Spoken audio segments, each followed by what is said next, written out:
10th. I will now call on Tim Brubaker to conduct the roll call. Thank you. Regional Chair Redmond. Councillor Craig. Present. Councillor Deutschmann. Present. Councillor Erb. Present. Councillor Foxton. Present. Chair Harris. Present. Councillor Hewenick. Present. Councillor James. Present. Councillor Liggett. Councillor McCabe. Present. Councillor Nowak. Councillor Salonen. Councillor Shantz. Present. Councillor Verbanovic. Present. Councillor Williams. And Councillor Wolf. Present.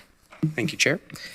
I would like to acknowledge that the land on which we gathered today is the traditional territory of the Haudenosaunee, Anishinaabe, and Neutral people. We acknowledge the enduring presence of the Indigenous people with whom we share this land today, their achievements, and their contributions to our community. We will now have a motion to reconvene into open session, moved by Councillor Foxton, seconded by Councillor Nowak. Please use your yes or no button to vote, please.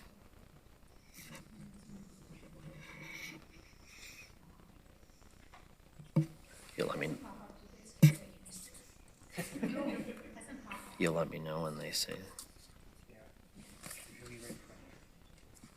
Oh, and this, sorry.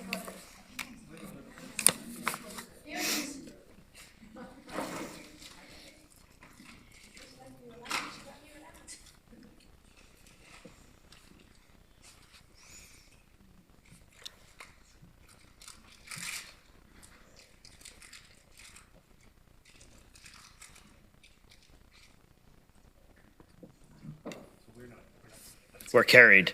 Thank you. Are there any declarations of pecuniary interest under the Municipal Conflict of Interest Act? Councillor Deutschmann.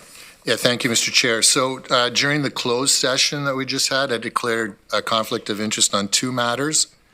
Just trying to remember now. One was with respect to the appointment to the Accessibility Advisory Committee, I believe. 3.1 and 3.3. Yeah, right. And the other was in relation to the verbal update or presentation on the Waterloo Region Insurance Pool. The first one was because the Brain Injury Association in Waterloo Wellington is referred there, and our firm has been a long-time sponsor of that organization. And with respect to the second one, my firm has a number of claims advanced on behalf of people injured, and the Waterloo Regional Insurance Pool is part of those claims. And so I would declare similar conflicts with respect to if those matters are coming up during this session. Very well.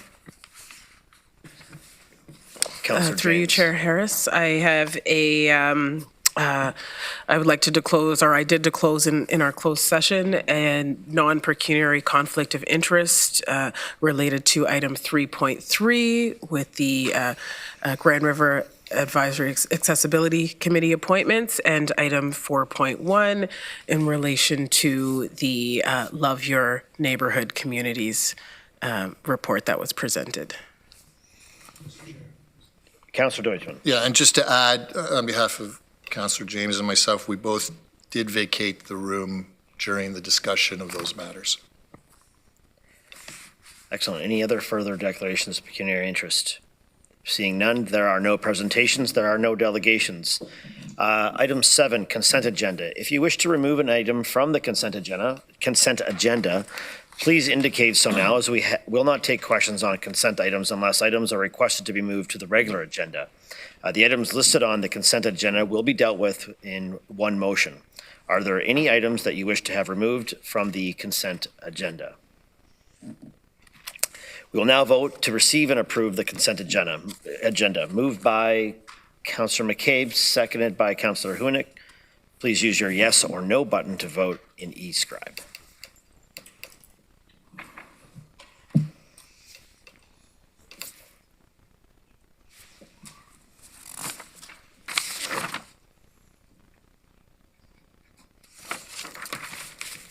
Carried. Item number 8.1, strategic focus. I'd like to introduce now Craig Dyer to introduce the report. Mr. Dyer. Mr. Chair. We have for the committee's consideration today a routine report as part of our year-end process, a report that we bring forward to committee for consideration on an annual basis with respect to the write-off of certain accounts receivable in this year totaling just over $169,000. The items recommended for write-off are for any individual accounts in excess of $10,000. Below that level, staff have delegated authority through regional bylaw to write off as required. The summary of the write-offs are included on the second page of the report. The majority relate to housing, as well as one account with respect to general receivables. Again, total of $169,000, representing a very small fraction of the total amount billed over the course of the year. I'd be happy to answer any questions. Are there any questions? Seeing none, we will now vote on the recommendation of the report, moved by Councillor Nowak, seconded by Councillor Foxton. Please use the yes or no button to vote in e-scrat.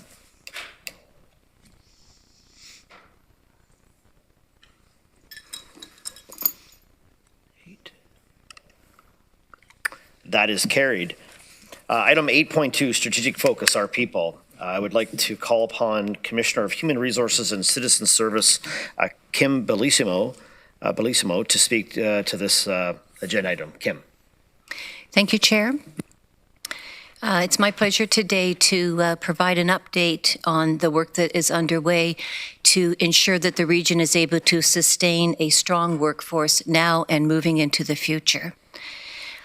As many of you will be aware, we are dealing with very high inflation right now, which is certainly impacting on our capacity to manage fiscal constraints throughout the year and for future years. In addition to that, we are dealing with a historically low unemployment rate. It's just over 5% right now and has been historically low for quite some time. This is, creating both opportunities and challenges for the region of Waterloo. I would suggest to you that we're no different than any other employer in the region, in the province, frankly, in the country, and across the globe. So everyone is dealing with similar issues in this context. And so what we're here today to do is to share with you some of those emerging challenges, talk a little bit about some of the risks we're experiencing, and obviously what we're doing to respond to those concerns. If I could ask you to move to the next slide, please. So, there's no slides? Okay. So don't move to the next slide. I'll just keep going, okay? All right, okay. All right, okay. Okay, I'll just keep going. I think Aaron's trying to bring it up very quickly. Okay.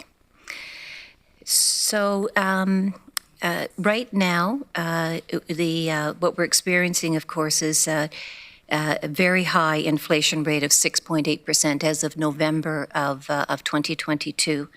And that doesn't seem to be abating very quickly. In addition to that, as I mentioned, we're experiencing a high unemployment rate of 5.1%. But in addition to that, wage increases are hovering around 5.6%. So that is compounding the issue for us and the ability to sustain that strong workforce. And what we're really very much focused on is ensuring that the region is able to deliver on our services in the most cost-effective way, given the talent shortage, given the challenge around competing with the increasing wages, as well as, thank you, Aaron, as well as being able to manage through the inflation challenges. The most recent information that I've been reading would say that we're about to come into a recession. I don't think that's new to anyone in the room also. But what I'm hearing is that the recession that we will experience now will be different than any other recession we've ever experienced in the past.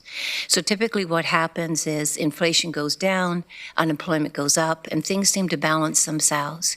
But the severe shortage of talent that we're experiencing right now is not going to be addressed purely by a recession, and it looks like we're going to continue based on what I'm reading about from the thought leaders and experts we're going to continue with a talent shortage moving into 2023 and beyond. Next slide, please. So when we think about some of the conditions that we're currently, if you could go to the next one, Aaron, that would be great, thanks. Is when we think about some of the conditions that we're currently experiencing, I would first say that the primary risk that we're experiencing as an organization is our capacity to both attract and retain top talent into the region of Waterloo. And there are three drivers that are contributing to this. Number one, again, continues to be the wages that are spiraling up, being driven very much by the fact that this is, in essence, an employer's employees. I want to get the right word here, sorry. This is an employee's world in the context of employees get to choose where they want to work and how they want to, at which employer they want to be continuing to engage with or move from. And so that is contributing significantly to our ability to manage through the compensation challenges. We are looking also at what's happening across the region, the province, et cetera, in the context of what people are putting in place in order to sustain competitiveness. So we're starting to see, and I'm sure many of you are aware of this, retention bonuses, signing bonuses, different hybrid work arrangements, 4-day work weeks, et cetera. And my two colleagues are laughing because they didn't get a signing bonus. You're not getting one either. Look at the two of them laughing over there. You're not getting a signing bonus, so forget it. Anyway, so we are starting to see that, and we are competing in the best of our abilities. So we have a hybrid work arrangement. We've had a 4-day work week policy forever, and we're just really reenacting that to make sure that people can take advantage of a 4-day work week. And so we're trying to think about different ways that we can compete, but being mindful of our fiscal constraints. We are experiencing in some areas an acute talent shortage. GRT, those individuals who drive our buses, we've got some real pressures there. Sunnyside Home, clinical staff who take care of the residents in the home, as well as paramedics, are just a few examples of where we're having some difficulty attracting very, very talented resources into the organization. And in some of our pocketed areas, we are experiencing some compensation challenges, specifically with commissioners and directors. So we have a compensation program that is a step program. We have 5 steps in that program. Many of our commissioners and directors are either at the top of the range or about to be at the top of the range. And to compound that, we're seeing across the industry that there is an increase in compensation levels that are starting to creep up in other municipal governments. We do benchmark surveys to try to understand where we can sustain our competitiveness. We don't want to be leading, but we sure don't want to be lagging. And so we're taking a look at how we can, and again, ensure that competitiveness. One of the other risks that we're experiencing, and it's quite significant for us, it is really about what should the workplace look like. So we have a multi-generational workforce. We know that, in the next 5 to 10 years, the nature of the way we deliver services has to change. We'll use technology in a way that we've never used it before. And so what is that workplace of the future, and how are we going to ensure that we're able to build that and sustain that? So that is really the next risk for us. And the 3 drivers, again, continue to be that this is very much an employee's market when it comes to looking for employment, and we're finding it very competitive in that context. In addition to that, we're really trying to think about what is our niche, what is it that's unique about the region of Waterloo that will allow us to make sure that we are seen as an employer of choice, and so that's part of that changing landscape also. When we think about the baby boomers retiring, multiple generations in the workforce, what is it that Gen Zs want versus millennials versus Gen Xs, and how are we going to be thinking about that? We also have the potential for a certain amount of turnover at the director and above level. So right now, 41% of our commissioners are 55 and directors are 55 or older, and we're tracking to be at 56% by 2027.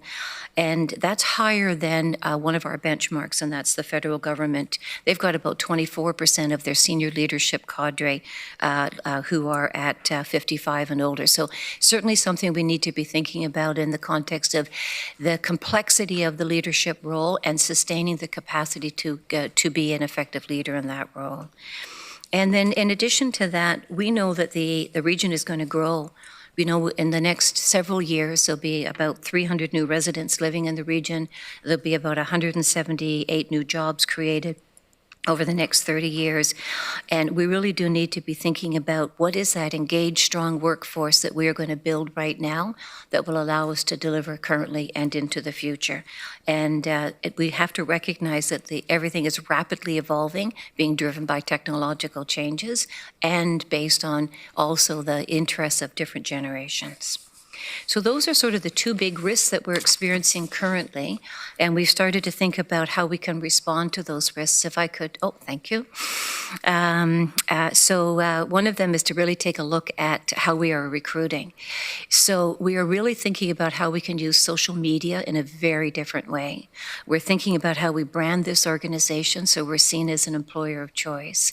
The branding can't just be about the place of employment. The branding also has to be about the community where our staff will live in. So we're really holistically thinking about what is that brand and how will we market that. And we have a lot to market in that context.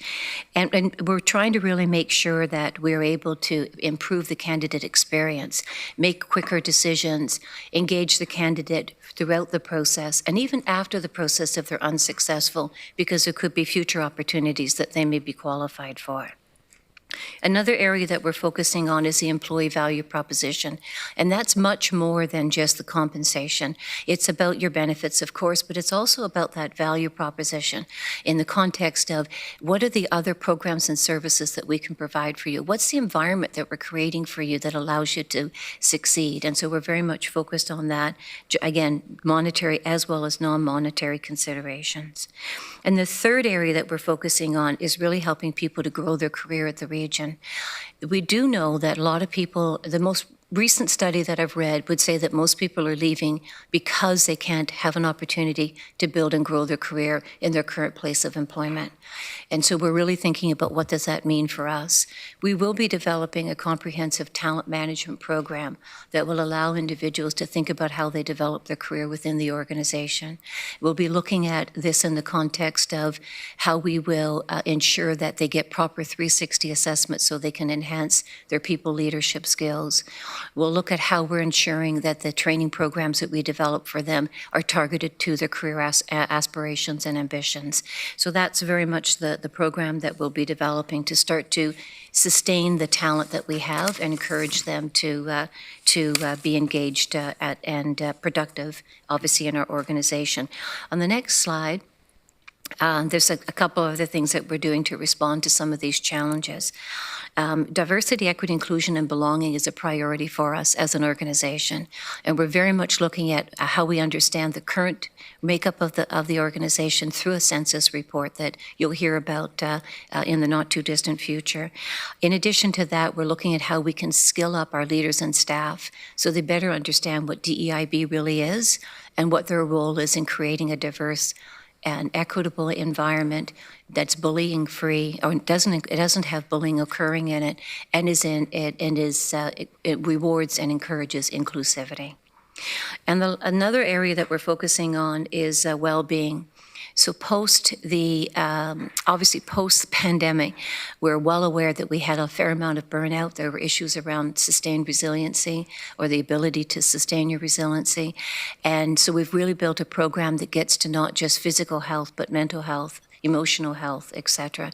We've had a lot of interest in the program, lots of people participating, and we'll continue to roll that out this year and beyond because we want to make sure that we have individuals that are fully engaged and that they have that ability to be mentally well and resilient. And then, of course, the last area that I would focus on is how are we using technology to transform the way in which we provide services.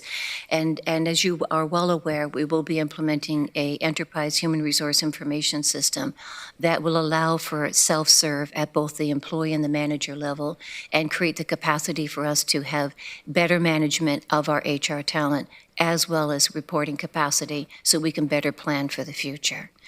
I'll stop there, and I'm happy to answer any questions. Thank you. Any questions? Councillor Foxton. Thank you. I didn't get to my thing. I still can see a hand. That's okay. So I understand where you're at, and are you being proactive? And so this is something that we're going to be looking over the next 10 years and implementing in phases, and that makes a lot of sense to me. And it's also a living document, so that if the society and systems change, we will change with it. Then thank you very much. Yeah, I want to confirm that. Thanks.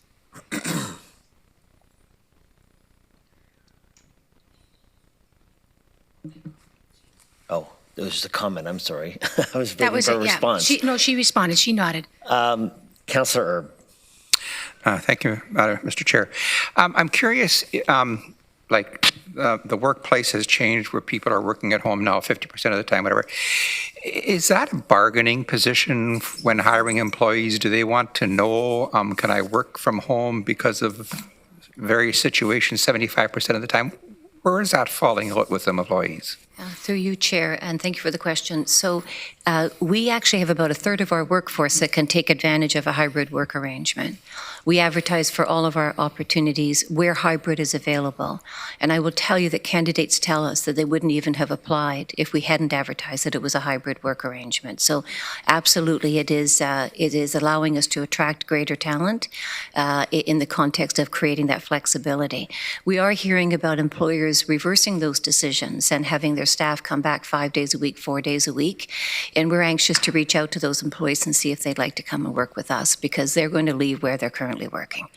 Because that transition back to 5 days a week, I'm not thinking that's something that you want to make an adjustment to after you've been working in a hybrid for three plus years. So. Mm-hmm. And does distance matter? Like where they live, because of the hybrid environment? Well, with our hybrid arrangement, the expectation is that you're in the office a minimum of 2 days a week. So if your commute is 5 hours away and you've made that decision, that's your decision. Okay. But the expectation is you're in the office a minimum of 2 days a week. Mm-hmm. Mm-hmm. I think creating a successful workplace today is the flexibility to attract the right employee, and so I think you're on the right track. Thank you. Thank you. Councillor McCabe. Through you, Chair, and thank you for that, for the presentation, Kim. It's important and good to see that you're taking like a proactive approach to this. But I was just curious about when you said there's it's an overall and across kind of all staff positions. Is it challenging to recruit, or is it like more maybe in operations or people with skilled trades, or is it everything? Through you, Chair, thank you for the question. And there are targeted areas, absolutely. As I mentioned, clinical roles in both public health and Sunnyside Home, paramedics, as well as bus drivers in GRT. But we do have other challenges associated with our current staff being offered greater employment packages. It could be greater benefits, it could be greater compensation, et cetera. So it's not targeted to just 4 or 5 areas. I would say it's across the organization, but there is 3 or 4 areas that it's most challenging.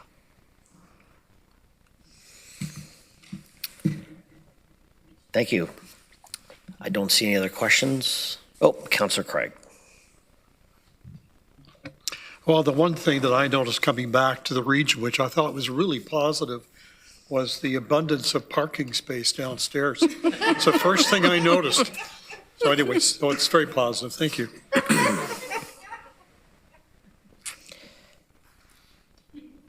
Thank you, Commissioner, for that presentation. Moving on, item number 9, Council Committee Tracking List received for information. Are there Any other business? Oh, Councillor James. Hi, through you, Chair. Recently, with this new council, we've seen something unprecedented happen, and a directly elected councillor has hired external support. What I would like to see, and you know, for staff to provide direction, is for some sort of policy to be created, or to look into the policy when or if we have future councillors, directly elected councillors who want to hire external support staff. I think there is a need to have some sort of policy in place for this, especially around parameters in terms of, you know, residents, constituents, emailing multiple councillors, and you know there needs to be some sort of policy. I don't know. I'm going to defer this to staff because I do think there is a need to address this and to create a policy around this if we do see this happen again, and potentially for staff.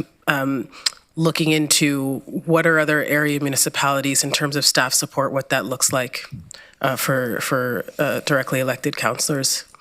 Thank you, Councillor. Perhaps I'll go to our CAO, Mr. Lochner, to provide some input here and perhaps see about staff bringing something back then as per the councillor's wish.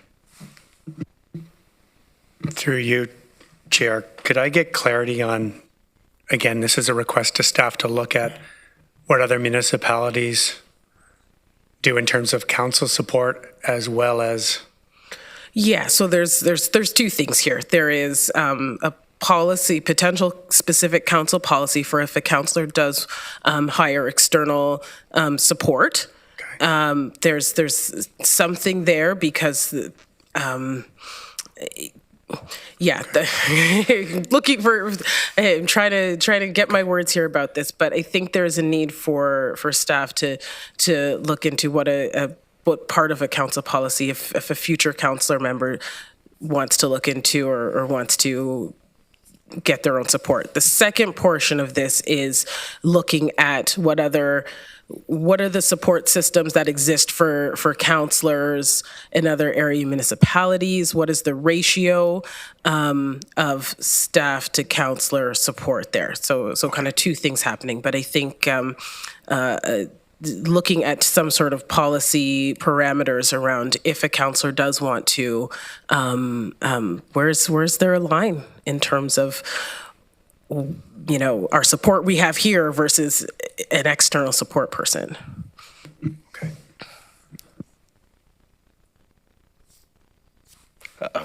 CAO Lochner. No, I understand the request, appreciate the clarity. We also have an existing policy around council support and research, which we could bring back to council as well. So I think I have enough information. Councillor Craig? Well, I'm assuming this is an observation of Councillor Deutschman, am I correct? Well, yes, it is, but I'm not specific. I'm talking about the broader sense here. If I wanted to, for instance, right? If I wanted to. Well, I think you can do whatever you want on your own, whatever you want. If you want to spend money on it or have people to work with you to help you research, I don't think that's an issue or the business. I don't think so, council. Doug, but I do think there needs to be clear parameters as to the individual is working specifically for that. They are not working for, or there's an assumed presumption that they may be working for the rest of council. And I think if, you know, to give it tangible, if a resident emails myself, Councillor Deutschman, another councillor, and they're asking for something, and there is response back to direct for the individual that has been hired to do something, there's an assumed presumption that they're working on behalf of the region. I think there needs to be a policy in place or something specific to know that if I choose to retain my own supports, that there's no, their blinds are are very clear that they were only working for the person who has hired them. Mr. Chair, I think this is an unfortunate discussion, and I'll leave it at that. Councillor Deutschman. Yeah, thank you, Mr. Chair. So I'm a bit blindsided by this, but that's fine. I don't mind. I know some people have had concerns, so that's fair enough to raise them, but I wasn't aware that this was going to happen today. So in line with that, then, I think maybe there should be a general review of whether councillors have enough support in order to do what they need to do, because we can't necessarily just go to staff with some lengthy research issue and just say, hey, we need something like that. I mean, there's parameters in terms of how much amount of time and council consent for someone to do that sort of research. And Rebecca is excellent, but she's one person serving a lot of people. So the other thing, too, is so we should be looking at whether we have enough support for ourselves to be able to do what we need to do. The other thing, too, then, I would like is consideration of the fact that if someone's employed by the region and I hire that person on a part-time basis, whether that's a conflict of interest and that person should no longer be employed by the region. So if we're going to look at this, let's look at everything. Not just one thing that I've done, but I'd like to look at all the issues then with respect to this. And I appreciate the incident that Councillor James is talking about. When you look back, I was clear in pointing out the individual who was involved in terms of getting consent to that right off the bat. I know the individual that was involved, and I knew the individual knew my situation. As a lawyer of over 27, 28 years, I'm very mindful of issues of conflict of interest, as you all know, and very mindful of roles and solicitor-client privilege and just privilege between councillors and the community. So I'm very mindful of all of that and would not do anything to certainly impugn my conduct as a councillor or to drag any other councillor into impugn their conduct as well. So, yeah, I welcome this opportunity. I think it's a great opportunity to say, do we have enough support?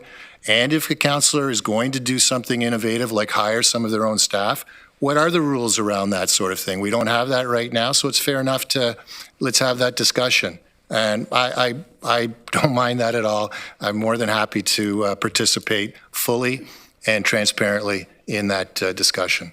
Thank you. I'm going to go to the speakers list, and then perhaps, before we go on too lengthy with this, we can get a sense of the council's general agreement on this request of staff, and then proceed perhaps. Yeah, sure. And whether we need to bring forward a formal motion or if we can leave it with staff for next steps. So, Councillor McCabe. Through you, Chair, and thank you, Councillor James, for raising this, because it's something that has troubled me.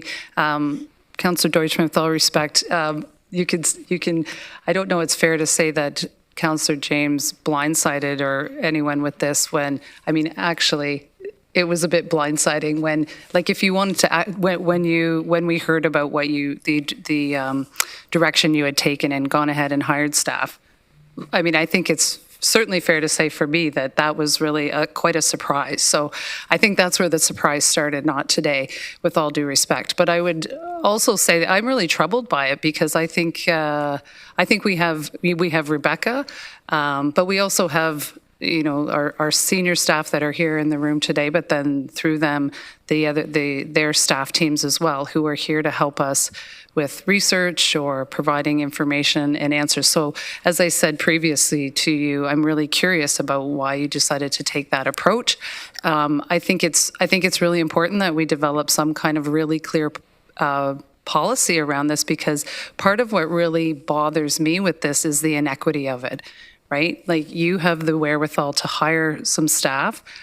Most of us don't. I don't know.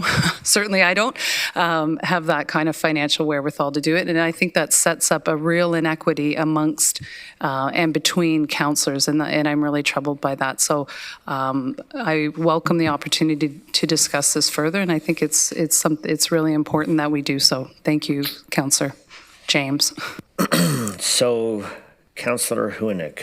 Through you, Chair, I'm really glad that Councillor McCabe brought up the potential inequities there, because I think also what Councillor James was pointing out is that if we develop this policy, it would be a universal policy that would apply to all of us today and moving forward, or when the policy is developed and moving forward. So the potential here is specifically to reduce inequities. And so just to bring that back to the fore. And finally, Councillor Foxton. Ooh, the last word, I'm going to milk it for all it's Oh, worth. I'm sorry. Ah, darn. This darn computer. I want to commend both Councillor James and Councillor Deutschman for allowing this to go forward and be open. We're not doing it to, I think, attack anyone or do anything, but let's look at it seriously. We do have a great amount of staff, of which they probably hate my emails and phone calls all the time, but tough, suck it up, guys. And I think it's not a bad thing to have it reviewed. And the parameters, that's what I'm concerned about, is the parameters. For instance, when we're emailing each other, does the staff person have a right to go and look at your email first and then report to you if you're working for me or not? And I'd like to know those things, those parameters as well. So I think it's a good thing, and I thank you both for allowing that to go forward. Councillor Redmond, Chair Redmond, sorry. Thank you, Chair Harris. I was just going to look for a little bit of clarification. Councillor James talked about area municipalities, and I would just say that I would hope that if we are directing staff to do this, and I think direction, it sounds like we have consensus and interest amongst all of council to investigate this, that we look at other two-tier municipalities and other municipalities of our size, as opposed to some people might interpreting area as the lower tier. And I think that we have better comparators if we're going to look at if they have policies and if this is precedent setting, or how much staff support they're afforded, that might be a much more accurate comparator if we're actually going to use that as a basis to look at a policy on a go-forward basis. Thank you. Is there any other business? Okay. I think staff have a bit of a better sense perhaps after that discussion. Next meeting is February the 7th. We will now start a vote to adjourn this meeting. Moved by Councillor Foxton, seconded by Councillor Nowak. Please use your yes or no button to vote.